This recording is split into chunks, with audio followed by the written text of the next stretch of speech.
Today in Washington, U.S. President Barack Obama said yesterday that he was deeply troubled by the recent violence in Iran, but made it clear that Washington wanted to avoid becoming a handy political football in the election dispute.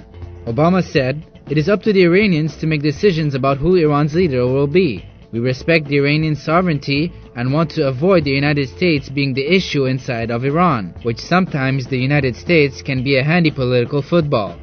But in spite of the deep differences that exist between the United States and Iran on a range of core issues, Washington would continue to pursue some tough, hard-headed diplomacy with Tehran to prevent a nuclear-armed Iran and ensure that that country was not exporting terrorist activity. U.S. State Department spokesperson Ian Kelly said yesterday that Washington has doubts about the results from Friday's presidential election in Iran.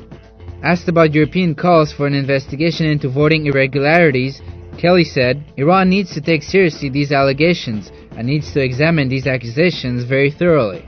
Kelly added that the U.S. had deep concerns about the violent protests throughout Iran in response to President Mahmoud Ahmadinejad's disputed landslide victory. He said, "We see a real desire of the Iranian people to express themselves, to be involved in the political process, and that needs to be respected."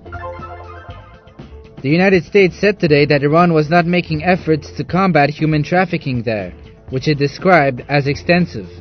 The State Department said in its 2009 Trafficking in Persons report, the government of Iran does not fully comply with the minimum standards for the elimination of trafficking and is not making significant efforts to do so.